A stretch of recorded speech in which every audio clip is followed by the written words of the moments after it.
Sea-Wolf by Jack London, Chapter 14. It has dawned upon me that I have never placed a proper valuation upon womankind. For that matter, though not amative to any considerable degree so far as I have discovered, I was never outside the atmosphere of women until now. My mother and sisters were always about me, and I was always trying to escape them, for they worried me to distraction with their solicitude for my health, and with their periodic inroads on my den, when my orderly confusion upon which I prided myself was turned into worse confusion and less order, though it looked neat enough to the eye. I could never find anything when they had departed. But now, alas, how welcome would have been the feel of their presence, the frou-frou and swish-swish of their skirts which I had so cordially detested. I am sure, if I ever get home, that I shall never be irritable with them again. They may dose me and doctor me morning, noon, and night, and dust and sweep, and put my den to rights every minute of the day, and I shall only lean back and survey it all, and be thankful in that I am possessed of a mother and some several sisters. All of which has set me wondering, where are the mothers of these 20 and odd men on the Ghost? It strikes me as unnatural and unhealthful that men should be totally separated from women, and herd through the world by themselves. Coarseness and savagery are the inevitable results. These men about me should have wives and sisters and daughters, then would they be capable of softness and tenderness and sympathy. As it is, not one of them is married. In years and years not one of them has been in contact with a good woman, or within the influence or redemption which irresistibly radiates from such a creature. There is no balance in their lives. Their masculinity, which in itself is of the brute, has been overdeveloped. The other and spiritual side of their natures has been dwarfed, atrophied, in fact. They are a company of celibates grinding harshly against one another and growing daily more calloused from the grinding. It seems to me impossible sometimes that they ever had mothers. It would appear that they are a half-brute, half-human species, a race apart, wherein there is no such thing as sex, that they are hatched out by the sun like turtle eggs, or receive life in some similar and sordid fashion, and that all their days they fester in brutality and viciousness, and in the end die as unlovely as they have lived. Rendered curious by this new direction of ideas, I talked with Johansen last night, the first superfluous words with which he has favoured me since the voyage began. He left Sweden when he was 18, is now 38, and in all the intervening time has not been home once. He met a townsman a couple of years ago in some sailor boarding-house in Chile, so he knew his mother must be still alive. "She must be a pretty old woman now," he said, staring meditatively into the binnacle, and then jerking a sharp glance at Harrison, who was steering a point off the course. "When did you last write to her?" He performed his mental arithmetic aloud. 81, no, 82, no, 83, yes, 83. 10 years ago, from some little port in Madagascar. I was trading. "You see," he went on, as though addressing his neglected mother across half the girth of the earth, "each year I was going home, so what was the good to write? It was only a year. And each year something happened and I did not go. But I am mate now, and when I pay off at Frisco, maybe with $500, I will ship myself on a windjammer round the Horn to Liverpool, which will give me more money, and then I will pay my passage from there home. Then she will not do any more work." "But does she work? Now? How old is she?" "About 70, he answered. And then, boastingly, We work from the time we were born until we die in my country. That's why we live so long. I will live to 100. I shall never forget this conversation. The words were the last I ever heard him utter. Perhaps they were the last he did utter, too. For, going down into the cabin to turn in, I decided that it was too stuffy to sleep below. It was a calm night. We were out of the trades, and the Ghost was forging ahead at barely a knot an hour. So I tucked a blanket and pillow under my arm and went up on deck. As I passed between Harrison and the binnacle which was built into the top of the cabin, I noticed that he was this time fully 3 points off. Thinking that he was asleep and wishing him to escape reprimand or worse, I spoke to him. But he was not asleep. His eyes were wide and staring. He seemed greatly perturbed, unable to reply to me. "What is the matter?" I asked. "Are you sick?" He shook his head and, with a deep sigh as of awakening, caught his breath. "You'd better get on course, then," I chided.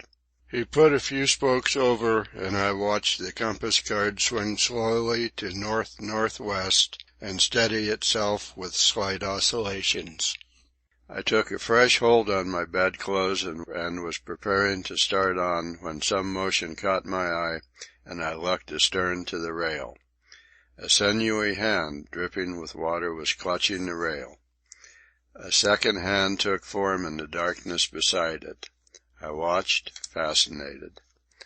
What visitant from the gloom of the deep was I to behold? Whatever it was, I knew that it was climbing aboard by the log line. I saw a head, the hair wet and straight, shape itself, and then the unmistakable eyes and face of Wolf Larsen.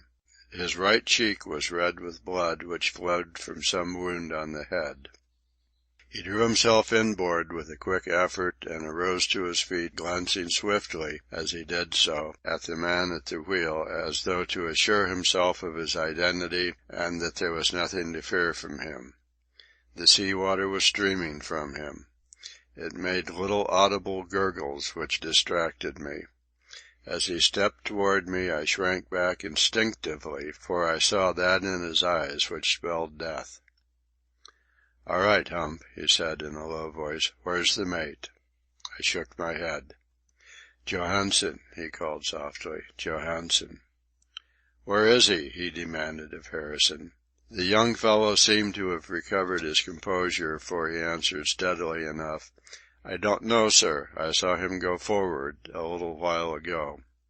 "So did I go forward, but you will observe that I didn't come back the way I went. Can you explain it?" "You must have been overboard, sir." "Shall I look for him in the steerage, sir?" I asked. Wolf Larsen shook his head. "You wouldn't find him, Hump. But you'll do. Come on. Never mind your bedding. Leave it where it is." I followed at his heels. There was nothing stirring amidships. "Those cursed hunters," was his comment. "Too damn fat and lazy to stand a 4-hour watch." But on the forecastle head we found 3 sailors asleep. He turned them over and looked at their faces. They composed the watch on deck, and it was the ship's custom, in good weather, to let the watch sleep with the exception of the officer, the helmsman, and the lookout. "Who's lookout?" he demanded. "Me, sir," answered Holyoake, one of the deep-water sailors, a slight tremor in his voice. "I winked off just this very minute, sir. I'm sorry, sir. It won't happen again." "Did you hear or see anything on deck?" "No, sir, But Wolf Larsen had turned away with a snort of disgust, leaving the sailor rubbing his eyes with surprise at having been let off so easily. "Softly now," Wolf Larsen warned me in a whisper, as he doubled his body into the forecastle scuttle and prepared to descend. I followed with a quaking heart. What was to happen I knew no more than I did know what had happened. But blood had been shed, and it was through no whim of Wolf Larsen that he had gone over the side with his scalp laid open. Besides, Johansen was missing. It was my first descent into the forecastle, and I shall not soon forget my impression of it, caught as I stood on my feet at the bottom of the ladder. Built directly into the eyes of the schooner, it was of the shape of a triangle, along the three sides of which stood the bunks in double tier, 12 of them. It was no larger than a hall bedroom in Grub Street, and yet 12 men were herded into it to eat and sleep and carry on all the functions of living.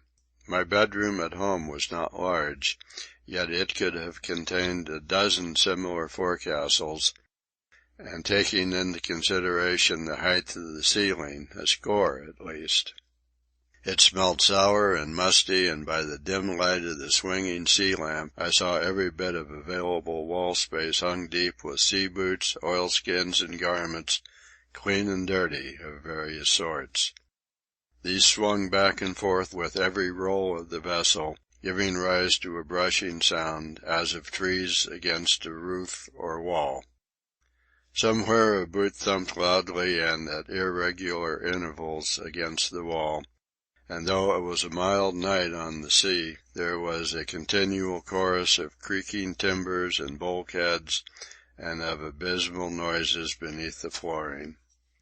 The sleepers did not mind. There were 8 of them, the 2 watches below, and the air was thick with the warmth and odour of their breathing, and the air was filled with the noise of their snoring and of their sighs and half-groans, tokens plain of the rest of the animal man. But were they sleeping? All of them? Or had they been sleeping? This was evidently Wolf Larsen's quest, to find the men who appeared to be asleep and were not asleep, or who had not been asleep very recently. And he went about it in a way that reminded me of a story out of Book Caraccio.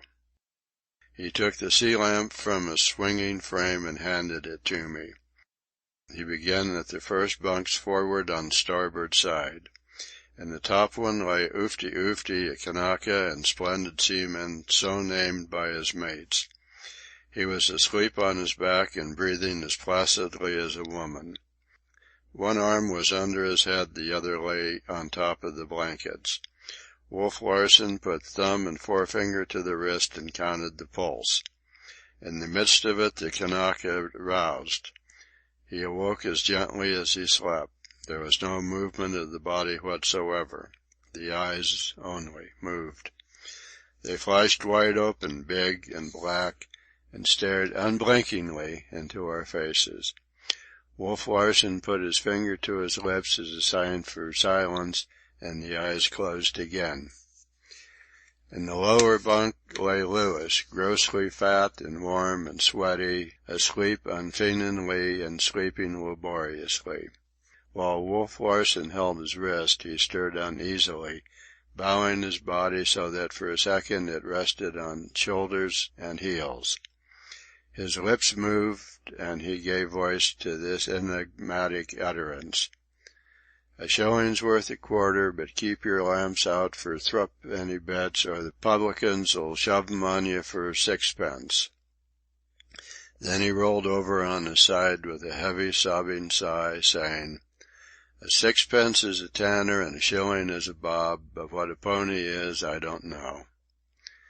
Satisfied with the honesty of his and the Kanaka's sleep, Wolf Larsen passed on to the next 2 bunks on the starboard side, occupied top and bottom, as we saw in the light of the sea lamp, by Leach and Johnson. As Wolf Larsen bent down to the lower bunk to take Johnson's pulse, I, standing erect and holding the lamp, saw Leach's head rise stealthily as he peered over the side of his bunk to see what was going on. He must have divined Wolf Larsen's trick and the sureness of detection, for the light was at once dashed from my hand, and the forecastle was left in darkness. He must have leaped also, at the same instant, straight down upon Wolf Larsen. The first sounds were those of a conflict between a bull and a wolf. I heard a great infuriated bellow go up from Wolf Larsen, and from Leach a snarling that was desperate and blood-curdling. Johnson must have joined him immediately, so that his abject and grovelling conduct on deck for the past few days had been no more than planned deception. I was so terror-stricken by this fight in the dark that I leaned against the ladder, trembling and unable to ascend. And upon me was that old sickness at the pit of the stomach, caused always by the spectacle of physical violence. In this instance I could not see, but I could hear the impact of the blows, the soft crushing sound made by flesh striking forcibly against flesh. Then there was the crashing about of the entwined bodies, the laboured breathing, the short, quick gasps of sudden pain. There must have been more men in the conspiracy to murder the captain and mate, for by the sounds I knew that Leach and Johnson had been quickly reinforced by some of their mates. "Get a knife, somebody," Leach was shouting. "Pound him on the head. Mash his brains out," was Johnson's cry. But after his first bellow, Wolf Larsen made no noise. He was fighting grimly and silently for life. He was sore beset. Down at the very first he had been unable to gain his feet, and for all his tremendous strength I felt that there was no hope for him. The force with which they struggled was vividly impressed on me, for I was knocked down by their surging bodies and badly bruised. But in the confusion I managed to crawl into an empty lower bunk out of the way. "All hands, we've got him, we've got him," I could hear Leach crying. "Who?" demanded those who had been really asleep, and who had wakened to they knew not what. "It's the bloody mate," was Leach's crafty answer, strained from him in a smothered sort of way. This was greeted by whoops of joy, and from then on Wolf Larsen had 7 strong men on top of him, Lewis, I believe, taking no part in it. The forecastle was like an angry hive of bees aroused by some marauder. "What ho! Below there!" I heard Latimer shout down the scuttle, too cautious to descend into the inferno of passion he could hear raging beneath him in the darkness. "Won't somebody get a knife? Oh, won't somebody get a knife?" Leach pleaded in the first interval of comparative silence.